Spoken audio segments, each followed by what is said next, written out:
The Peter Schiff Show.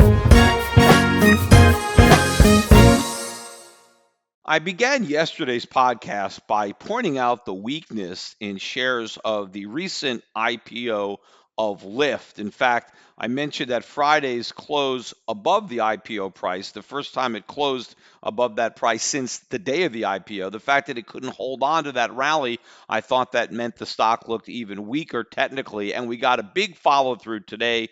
Lyft sank about 11%, closed near the lows of the day. 60 spot 1-2. In fact, we did trade as low as 59.75 in the closing minutes of trading. We're now down about 32% from the opening print, right after it went IPO on that day. In fact, we're about 17, 18% below the IPO price. If you happen to get the IPO price and you still have the stock, you're almost in a bear market from that purchase price. And the catalyst today was the news that it looks like the Uber IPO is going to happen sooner than everybody thought.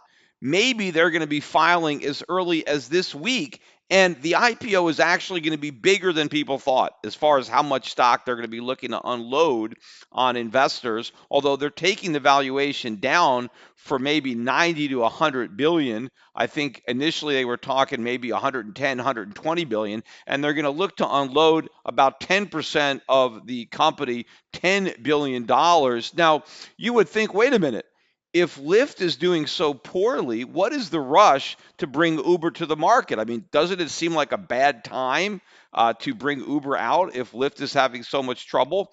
But if you think about it, I think what Wall Street is worried about is if they wait even longer, the price of Lyft will sink even further. So it's a mad dash to get this thing out there before it really hits the fan, because this is showtime, right, for all of these unicorns. Right? Everybody's been pretending that these stocks have had all this value because they haven't really been subject to any market forces. I mean, beyond the private VC money, right? People have been able to pretend that unicorns actually exist, even though they're mythical creatures. But you have this huge valuation on these companies.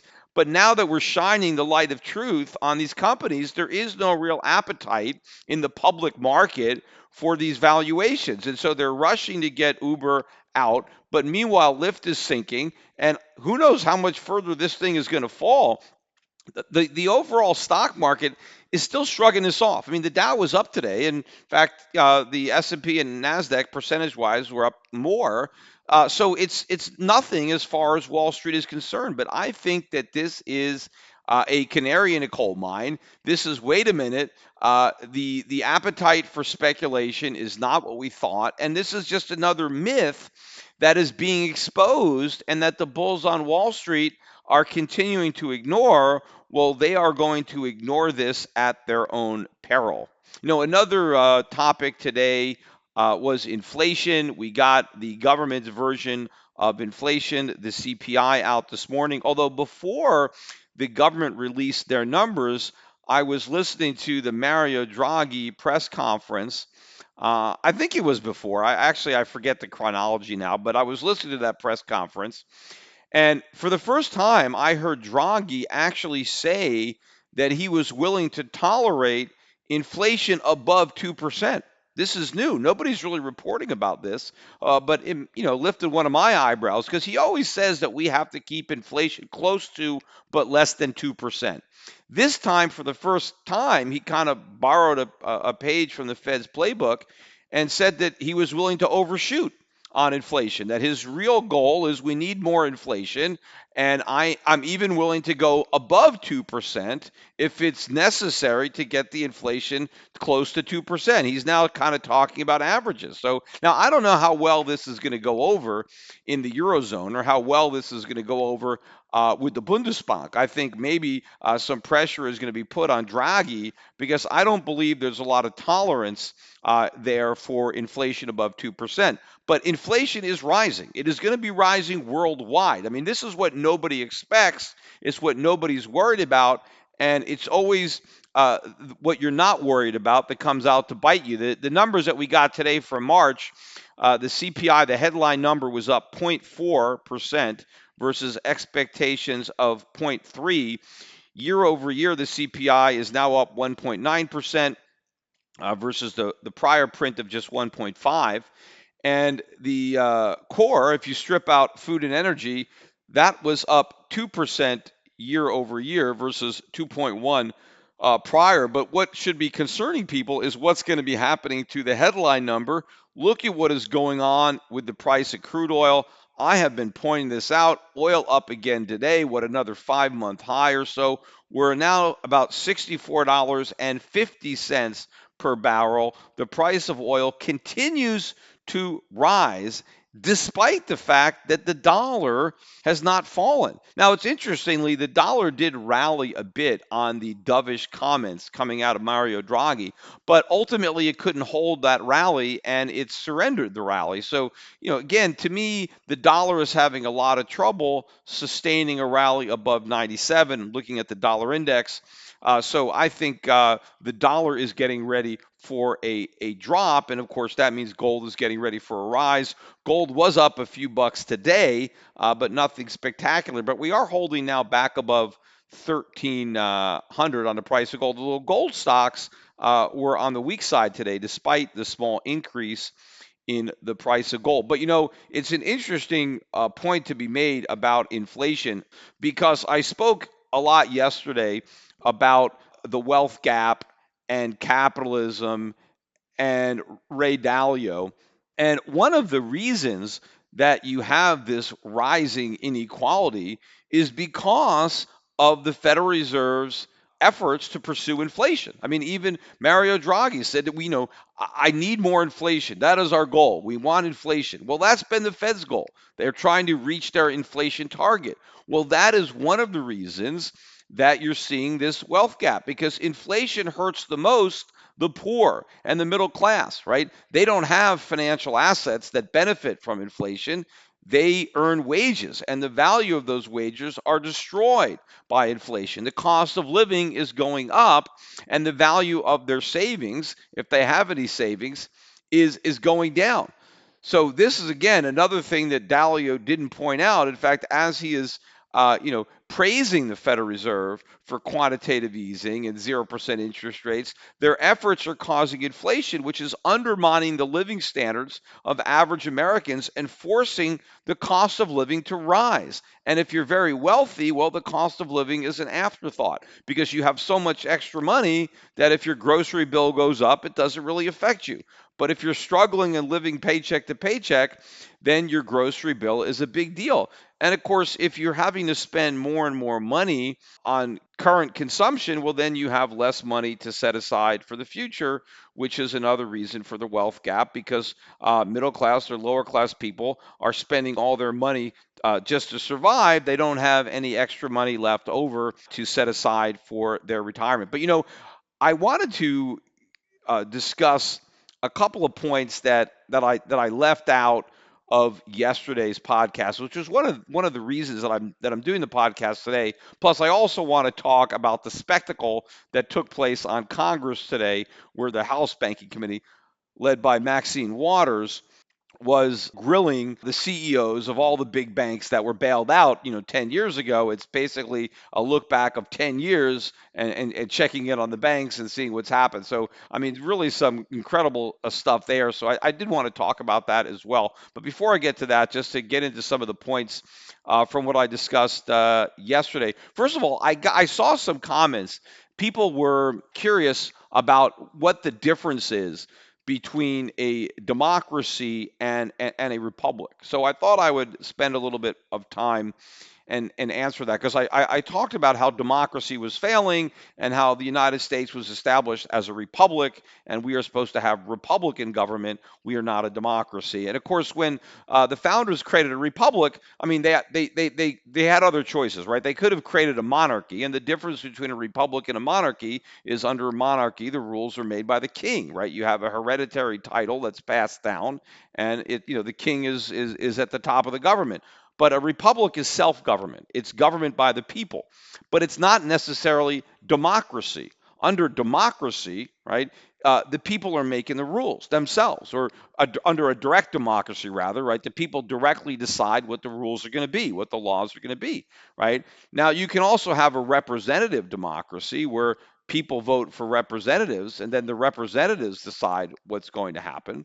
But we have elements of representative democracy in the American Republic, but we were not founded as a democracy. We were founded as a self governing nation, but not governed by the principles of democracy, meaning one man, one vote, mob rule. The idea wasn't for government to reflect the will of the people. We established a constitutional republic, uh, self governing without a monarch, but without democracy. I mean, we did have voting, right? If you go and look at the federal government, the Constitution does provide for the election of representatives by the people. The people voted for the members of the House of Representatives, and they ran every 2 years, right? So that was a body that was elected by the people. But the people themselves did not vote. It was their representatives who voted. And the reason you wanted to separate the people from the voting was because the hope was that representatives would be smarter than the people, and therefore they would make better decisions than the people would directly, right? But that was just one layer of the federal government. You had the senators, which were not elected by anybody. They were appointed by state legislatures, right? Who were supposedly smarter than the people in their state, and then they appointed senators who served 6-year terms, right? The president of the United States and the vice president were not elected directly by the people. They were elected by electors. That's where we got the Electoral College. But the Electoral College was not just supposed to do what the public wanted, but what they wanted. But again, even if you had people who were appointed or elected, even if they wanted to do things, they couldn't do it if they constitutionally didn't have the authority, because the American Republic was governed by a constitution which was written to limit the power of the government to do things. The federal government under the U.S. Constitution has few and defined powers, and I've gone over that. So even if the vast majority of elected representatives wanted to do something because the people wanted to do it, if the Constitution didn't authorize it, then they couldn't do it, right? And you had a Supreme Court that was there that could declare stuff that Congress passed unconstitutional. And of course, even before it got to the Supreme Court, if something got passed by the House and passed by the Senate, one man, the president, could veto it, and it's all done. It doesn't make it. Now, of course, they can overturn the veto, but now you need a lot more than a majority to do that. But again, even if the president signed it and both houses of Congress passed it, if it's unconstitutional, the Supreme Court's supposed to strike it down. It doesn't matter how much popular support it has. So we had a Republican government. The founding fathers could have established a democracy. It wasn't like democracies hadn't existed in the past and they didn't know about democracies. They'd studied democracies, and they deliberately did not want America to be a democracy. Now, they didn't want America to be a monarchy either. So they established a republic. Now, to be honest with you, I think a monarchy is a better form of government than a democracy. Now, of course, you want to have a constitutional monarchy, just like we have a constitutional republic. You want to have some checks on the power of the king. But believe me, democracy is probably the worst form of government, direct democracy. And of course, the more that we degenerate into that form of government, the bigger the problems are going to get. Anyway, let me go back to a couple things I wanted to point out. One of the solutions, I went over all of Ray Dalio's, BS solutions, but I actually left one out. And so I wanted to bring that one up. And one of his solutions, the only one I think I left out, because he doesn't have any real solutions, but the only one I forgot to opine on, Dalio said that he wants private enterprise, private business, and government to form more partnerships so they can work together. Yeah, that's the last thing we need, is the government to be a partner. I mean, think of some examples of government private sector partnerships. Oh, Fannie Mae, Freddie Mac, right? Two huge disasters, right? Oh, what about Solyndra, right? We don't want the government working with private enterprise. You know what that is? That's fascism. I don't want that, right? I want the government to do what it does well, which is hardly anything. I mean, there's a few things the government could do well, and that's what it needs to stick to. Just do those limited functions and leave everything else to private enterprise. Now, I wanted to elaborate though on one comment that I did point out that Dalio said about teachers, right? Where he thinks that teachers are underpaid. And I didn't really comment on that specifically. I talked about just how much money we're already wasting on public education, and I don't want to waste any more. And he does, but he wants to, talk about how teachers are underpaid, which is again very popular politically, especially with teachers. But not only are teachers not underpaid, they are overpaid, right? And I know it's politically incorrect to point that out, but I don't care. Teachers are overpaid. I don't know what Dalio is talking about when he thinks they're underpaid. Absolute nonsense. I mean, one observation he made is that he tried to compare what teachers earn to what other people earn who have, bachelor's degrees. Well, you know what? Getting a bachelor's degree in education is a lot easier than getting one in computer science or engineering or chemistry. I mean, believe me, one of the easiest Mickey Mouse majors that you can have, right, is education. So the smartest, the hardest working kids at college are not the ones that are majoring in education, number one. So it's an unfair comparison.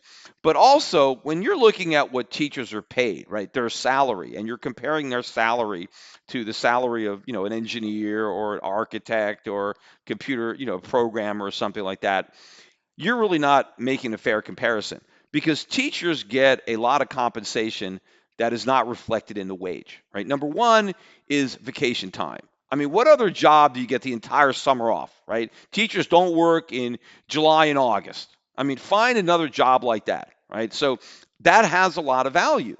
Now, I know there are some teachers that maybe have summer jobs and make some extra money, but and that could be added in, and so that's not seen there. But a lot of teachers don't. I mean, they enjoy their summer vacations. They have a lot of fun. Most people can't do that. You can't tell your boss, I'm taking the summer off. I'll see you in 2 months, right? Because your job's not going to be there in 2 months. But the teachers' jobs are always there. Which brings me to another point, job security. Teachers are rarely fired, right? It's so I mean you have a lot of job security. Once you get a teaching job, I mean it's pretty hard for anybody to fire you, right? That has value. Also, these teachers all get big pensions. Most people in the private sector don't have any pensions these days, but the teachers do.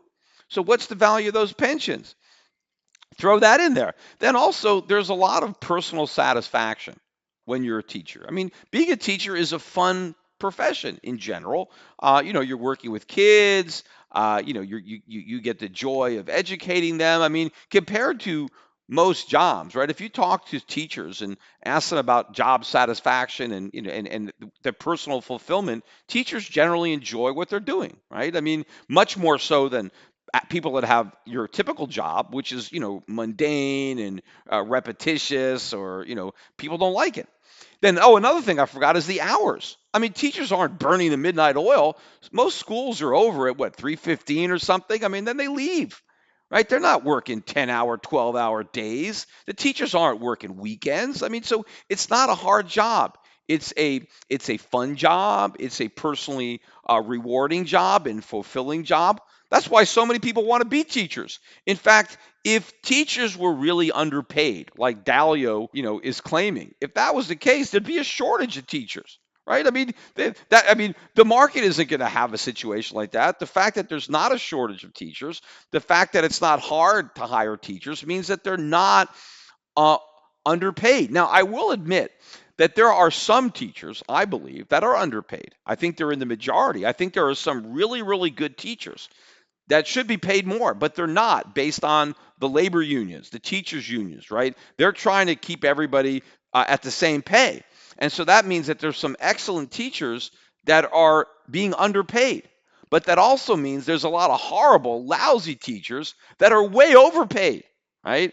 And I guess if you look at the whole totality of all the teachers out there as a group, I would say that teachers are overpaid, not underpaid. So that's another thing that Dalio got 180 degrees wrong.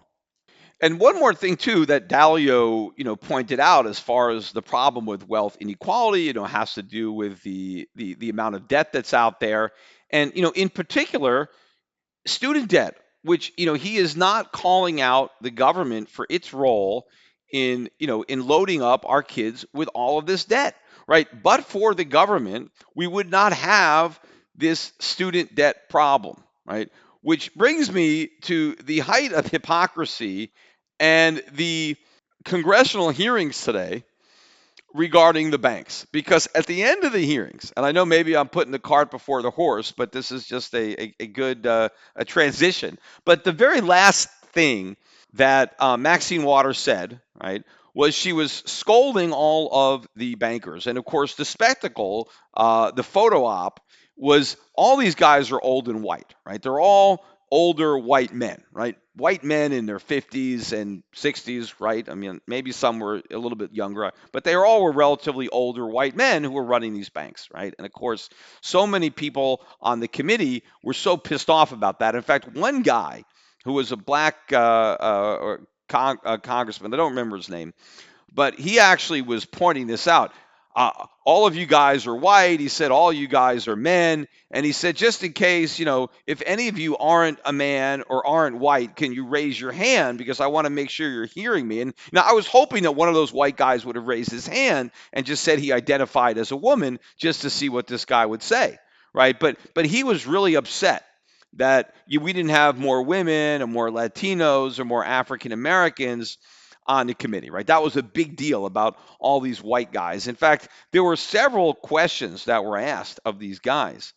What are you going to do about hiring more women and more minorities? And is your successor going to be a woman? Is it going to be a minority? Look, I mean, I wish somebody would say it's none of your goddamn business. I mean, it's not up to the government to tell you that you have to have a diverse workforce. I mean, first of all, look, it's one thing if the government says you can't discriminate based on, race or sexual orientation or all that stuff. Now, I disagree with that. I think the government shouldn't be able to tell you that. I think businesses should be free to discriminate for whatever reason they want, just like private citizens should be free to discriminate. But I will accept that, okay, let's say for the sake of argument, you're going to say that the government should be able to tell you that you can't deny somebody a job because of their race or because of their gender or whatever. But it's a whole different thing to say you have to hire somebody because of their race. You have to go out of your way to find people who are black or Hispanic or women and put them in certain jobs just because they're women or they're black. This is nonsense. Businesses should hire the most competent person for the job, regardless of their ethnicity or their sexuality or their sex, right? I mean, if you are going into an operating room and there's a medical team there, do you want the best team or do you want the most diverse team? Right? I mean, if someone told you as they're wheeling you in on a gurney, hey, don't worry, we have a really diverse medical team here. We made sure that we had all the ethnic groups represented, all the races, all the sexual orientations. In fact, the guy performing your operation, well, we're not really sure if he's a guy or a gal, but he's transgender. So don't worry. I mean, is that what you want to hear? No, you want to know that I've got the best possible people who are going to operate on me. And I don't care if the best people are white or black or gay or straight. I just want them to be the best. But apparently, all these congressmen care about when it comes to running the banks is what's the gender of the CEO or what's their sexual orientation or, what's their ethnic background. All a bunch of nonsense. But anyway, getting back to what I was about to say about Maxine Waters. So the last thing that she said to these white guys, she basically said, what are you going to do about all the students who are saddled with all this debt, right? You guys loaned all this money to all these students, and now they have all this debt that they're struggling to repay. And what are you going to do about it? I mean, talk about the height of hypocrisy and denial of a problem. Why did all of these banks make all of these student loans? Because the government guaranteed the loans. That is the only reason the loans were made. Basically, the government went to these banks and said, hey, we want you to make these loans to these kids. And just to make sure that you make them, we will guarantee the debt, right? It is a government guaranteed debt, meaning that without the government guarantee, the loans weren't going to be made. Now, why wouldn't the colleges make the loans? Because they would be worried that the kids wouldn't be able to pay it back. Well, the government said, hey, don't worry whether or not they can pay it back or not, because if they can't, we will. So the only reason that all of these student loans exist in the first place is because the government not only told the banks to make the loans, but said, we guarantee that you can't lose money. This is a risk-free loan to you, right? Because we will guarantee that you get all your money back plus all your interest. So the government basically told the banks to make these loans. And now they're upset that the banks did what they wanted them to do. In fact, what makes the hypocrisy even worse is that the banks don't even make the student loans anymore. The government now does it directly. Now the government is actually loaning the money directly to the kids. Now, how can the government blame the private sector for the student loan debt when it's the government that is actually lending the money to the students? I mean, if there was ever a problem that was more obviously caused by government, it's student loans, because the government either made the loans or guaranteed the loans. Yet now the government is somehow trying to blame the private sector for the problem and asking what they're going to do about it. What's the government going to do about it? How about stop the lending? How about get out of the education? How about forcing colleges to lower tuitions because their students can't afford to go without these government guaranteed loans? What about all of the Republican congressmen who once upon a time objected to the government getting involved in student lending? Because it wasn't unanimous. There obviously were some people way back when who objected to this stuff. They were right. It was right to oppose this. But I'm sure that anybody who was against government guaranteed student loans, oh, you don't care about education, you don't care about the people, you're a bad guy, right? You're mean, you don't want students to borrow this money. Exactly, because the people who were against it understood that this was a problem, that loaning money to students to bid up tuition was going to enrich the colleges and not the students. It was going to, enslave the students to debt.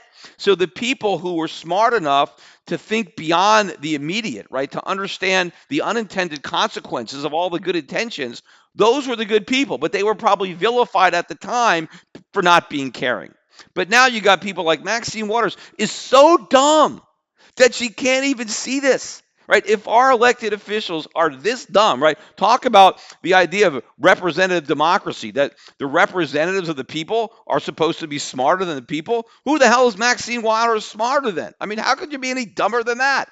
But anyway, let me get back to some of the substance of this show, because all these bankers are coming there basically to kiss ass, right? Because the bankers are there and they're testifying before the Congress that bailed them all out. Remember, right? Without Congress and the government, most of these guys would have been out of a job, right? And that would have been a great free market solution, right? Punish all these bad actors, right? If the banks did something wrong, why didn't the free market punish them? There was, I forget, I think it was AOC, the bartender, asked one of the final questions. In fact, it was highly anticipated. It was a bit of a letdown. I was expecting a little more fire out of her. She just pointed out a lot of these fines that the banks had paid. And first of all, she acted as if a lot of these fines meant the banks did bad things. I mean, I know personally that a lot of the fines are BS.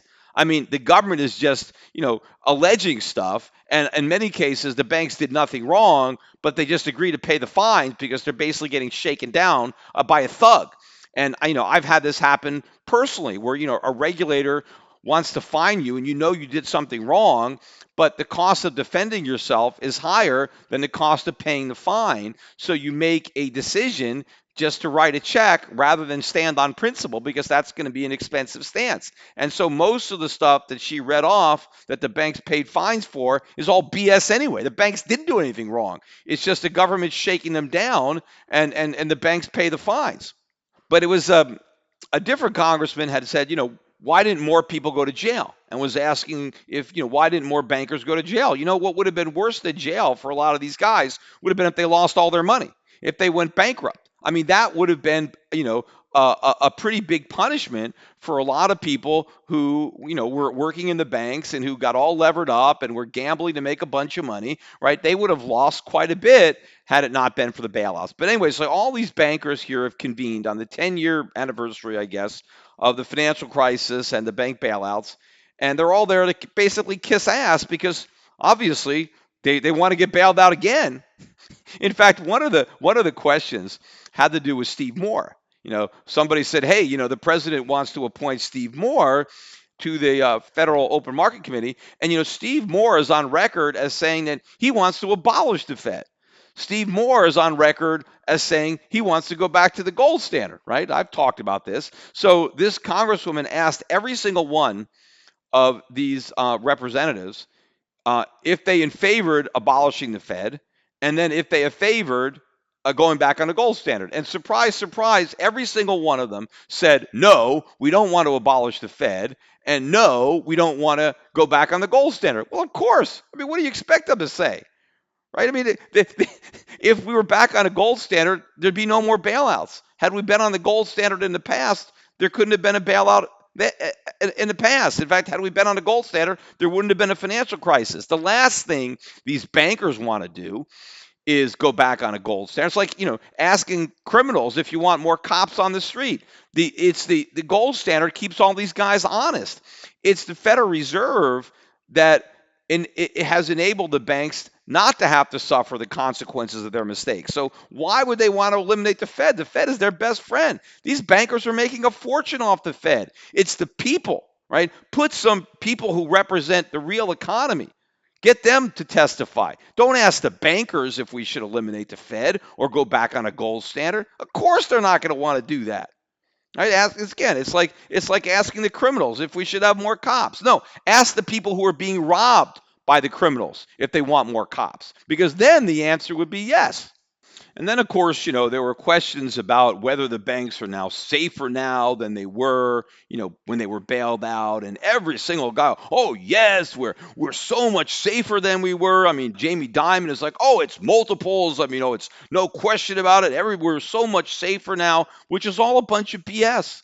The banks aren't safer now. They're just bigger now. But there's a lot more debt now. The problem is bigger now. I remember the days of the housing bubble. And again, if you don't, look at, haven't read this stuff, go back and go online. And I was writing so many articles in 2004 and 2005 and sending them out to all the reporters, hundreds of reporters, and publishing them online, where I was just going over every aspect of the housing bubble. And to me, this was the most obvious problem I'd ever seen. And I couldn't understand for the life of me why no one else could figure this out. I mean, it's so obvious to me that about the problems with the lending and the collateralized mortgages and the securitization and the appraisals and the Fed keeping interest rates down and Fannie and Freddie and the moral hazards and all this. To me, this was the most obvious problem I'd ever seen. And it was so obvious that a financial crisis was coming to me, but nobody could see it. Well, none of these guys, these big bankers who are so sure that the banks are so safe, none of these guys was worried either. At least publicly, none of them were worried. They're just as sanguine as they are now. But the reality is, the problems that they're oblivious to today are much, much worse. I mean, what we've got going on right now is so much worse than what was going on back then. I mean, the problem that the world is oblivious to now is much larger than the problem it was oblivious to then. And, so to me, I mean, this is deja vu all over again, only bigger. And if I hadn't lived through it before, I mean, this is one of the reasons that I'm so sure, because I remember there were times when I would start doubting myself because the bubble had gone on so much, and hey, maybe I'm wrong, And then, of course, I'm completely vindicated, and so I've been there and I've done that. So this is par for the course. And so I know I'm going to be vindicated again because this is a bigger bubble. And that's why investors need to be prepared, because people are going to be blindsided. The dollar's going to crash overnight. It's going to happen while you're sleeping. You're not going to have a chance to save yourself. If you don't have the right portfolio, then that's it. There is no second chance. You can't be too late. You can only be too early. And it doesn't matter how many years early you are, you've got to be early, because so many people are going to be blindsided so quickly when this stuff goes down.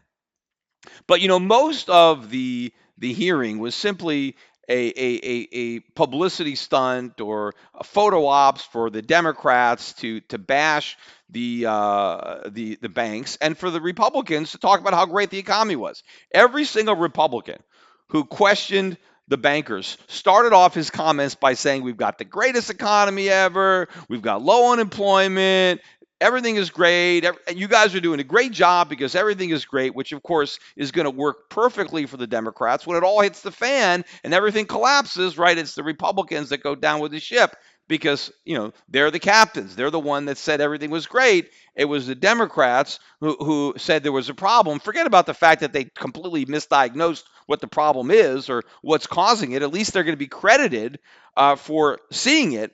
And of course, their solution, their cure, is going to make the disease much, much worse. But they spent their time on all this petty nonsense about making sure that you have a diverse hiring practices at your banks.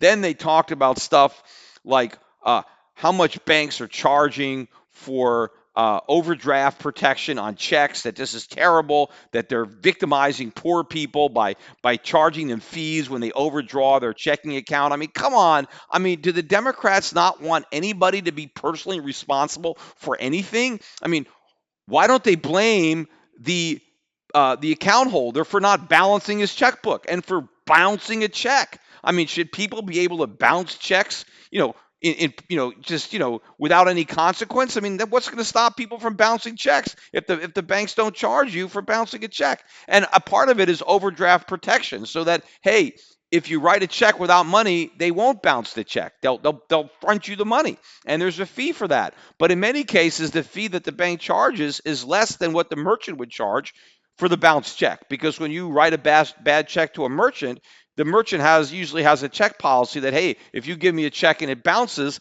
this is your fee. So normally the overdraft protection is lower than that. So people are saving money. But the idea that the banks have to provide this service for free, look, these are adults that have bank accounts.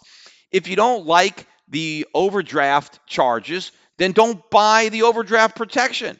If you don't like the cost of bouncing a check, then don't write a check unless you got money in the bank, right? And to expect the banks to provide the service for free, this is ridiculous. Meanwhile, these idiots are up there lecturing these banks like, oh, we got to protect the public from these little charges, $10, $20 charges. How much money are they stealing from the workers in terms of pay? In taxes and regulation? I mean, they're talking about pennies. They're stealing dollars, big dollars from us. In fact, one of these guys, one of the bankers pointed out, because he was asked about the wealth inequality problem, and one of the bankers pointed out that the big problem for wealth inequality is a lack of savings, right? That people aren't saving enough. And he said that Congress needs to do something to address the lack of savings in the economy, which of course they're not going to do anything because they don't want anybody to save. They want everybody to spend. That's what's keeping the bubble economy going, right? There is no way for people to save without reducing their current consumption, right? So if we're going to do anything about a lack of retirement savings, people have to save more, which means they have to spend less. Well, if they spend less and you have a bubble economy based on spending, well, then the whole thing collapses. So that's why nobody wants anybody to save. So we can't spend everything we earn and then have money saved for retirement, right? Either we save it or we spend it. I mentioned on a previous podcast about how now government wants to mandate employers to put money into a pension, right? Well, I mean, they already did that with Social Security, right? That's another example that, again, that Ray Dalio should be pointing out, where the government is responsible for destroying the wealth of the middle class and the poor by mandating that they participate in this gigantic Ponzi scheme called Social Security. Because the government made this observation under Roosevelt. Oh, we have to make sure that the public saves for their old age. And some people might not save any money, so let's create this Social Security pension scheme. And so we'll have the government save for them. Well, the problem is the government didn't save any of the money. Every nickel that the government collected in Social Security, they spent. The government did exactly what they were afraid the public was going to do. They spent all the money that was supposed to be set aside for Social Security, right? They just The money's gone. So there's nothing saved. So if it wasn't for all the Social Security taxes that people paid, they might have saved on their own. But because they had this payroll tax, they didn't have any money to save. The government took it before they had a chance to. So now they're just dependent on a Ponzi scheme instead of their own savings. Now, obviously, people who were very rich, right, they were able to earn a lot of money that wasn't subject to the Social Security payroll tax, so that they were able to save that money. But if you're a lower class, middle class worker, 100% of your salary was subject to the payroll taxes. So the government confiscated that money. They were supposed to save it for you, but they didn't save any of it. So that's another reason. That's another failure of government, not failure of capitalism. Then, of course, they had every single banker, had to kiss butt when it comes to climate change. One of the congressmen asked about climate change, and they got every single one of these guys to agree that it was a big problem. The government had to do something about it. I don't think they had, a particular program in mind for their own bank and what their banks were going to do in light of climate change. But they all agreed with the congressman or woman, I forget who, asked the question that, yes, we have this real threat. Climate change is real, and the government has to do something about it, which, of course, is exactly what this congresswoman wanted to hear. That's the soundbite that they were looking for. And probably, one of the craziest comments. One of the congressmen, again, I think this was one of the African American, was basically talking to Jamie Dimon about whether J.P. Morgan benefited from slavery or not. And again, he asked for like a show of hands for all the people whose banks benefited from slavery to raise their hand or something like that. I mean, what difference does it make if J.P. Morgan benefited from slavery? He was talking about whether or not the bank made loans to slave owners or whether slaves were ever collateral. First of all, yes, J.P. Morgan has been around for a long time. Any business or, that can trace its roots back to before 1863 was somehow involved with slavery. And I guess any American business that was operating at that time can be said to have benefited in some way from slavery if, in fact, it did business with anybody who owned slaves, right? If somebody had a customer who was a slave owner and they had a business relationship with that individual, then they, in theory, benefited from that relationship. So they benefited from slavery. Who gives a damn? What is the purpose of bringing this nonsense up? Because none of the current shareholders of JP Morgan stock were alive when JP Morgan was benefiting from slavery. None of their grandparents were alive when JP Morgan was benefiting from slavery, let alone actually own stock in JP Morgan. All of the people who ran JP Morgan or any of their whoever it was at the time, right? They're all long dead and buried. And so were the slave owners are dead and buried. Generations ago, the slaves too. What is the purpose of bringing this up in a hearing in 2019? This is all politics. I was ready for this guy to ask about reparations. Like, what does he want JP Morgan now to admit that they benefited from slavery? And so now what? They're supposed to do what? Make reparations to, black Americans today? Right? Because at some point in time when slavery was legal, people who are long dead and buried may have benefited from it. And the people who supposedly suffered, well, they're long dead and buried too. I mean, this shows you this is pure nonsense. This is politics. This is some guy trying to look good for his constituents by saying, yeah, JP Morgan is evil because they benefited from slavery. Look, there's a lot of bad things that these banks are doing now. You don't have to go back to slavery to find problems with JP Morgan. But the problems with these banks has to do with their cozy relationship with the Federal Reserve. I mean, this is already the private government partnership that Dalio says we need more of. You have the Federal Reserve working with these banks. Right? And of course, the Federal Reserve is private. It's not a government agency. So that's already a government private sector partnership. The Federal Reserve is private. Right? If you don't believe me, if you've ever gotten a letter from the Federal Reserve, there's a stamp on it. If you get a letter from a government agency, there is no stamp. Right? They don't have to put stamps because they own the post office. But whenever the Federal Reserve sends a letter, it puts a stamp on it, just like any other private business. And the money that the Federal Reserve pays to the government is a tax, right? It has a tax of 100% of its profits above a certain amount. It actually pays it as a tax to the government because it's a private uh, enterprise. It's a private banking syndicate. Yes, you have government appointees, but it's private. It was conceived to be private, and so it's a government private sector partnership. And it's a problem. It's created nothing but problems, right? So the last thing we need is more of that. But again, there's plenty of stuff that you can hold these banks accountable for without going back to slavery. But the congressmen have no clue about any of this stuff. Probably adding insult to injury, though, somewhere along the way, maybe midway through this conference, they stopped, and Maxine Waters wanted to recognize a distinguished person who happened to be there in the gallery, who she credited with being such a great force for good in banking, and it was none other than Jesse Jackson. Right? I mean, Jesse Jackson is nothing but a thug. He's a shakedown artist. I mean, he would go into these banks and he would threaten phony lawsuits unless they caved in and gave money to his Operation Push. I mean, this guy should be in jail. Talk about people that should be in jail. It's Jesse Jackson. But all these guys, they fall in love with him. He's their hero. And sure, he was there, just making the photo op even better. But I mean, all this, of course, these guys are all convening 10 years after the financial crisis, saying everything is great. And the reality is, we're on the verge of a much bigger crisis than the one we had. I mean, ironically, what would have been great, right? Because all these guys are kissing ass to the government. Because, the government and all these politicians were mad at the banks because they somehow think it was the banks and capitalism that caused the financial crisis. It wasn't. It was the government.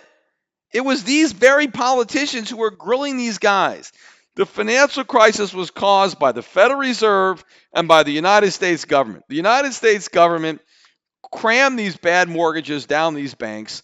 They were forcing banks to make bad loans to minority borrowers who were not creditworthy, right? They were forcing these loans. They were guaranteeing these loans through Freddie and Fannie, and then Freddie and Fannie, government guaranteed enterprises, government sponsored enterprises, were actually going into the secondary market and buying up the subprime loans that were underwritten by banks that wouldn't have been underwritten had Fannie and Freddie not been making a market and buying up these bonds. And the only reason that these bonds were even bought was because the Fed brought interest rates down to 1%.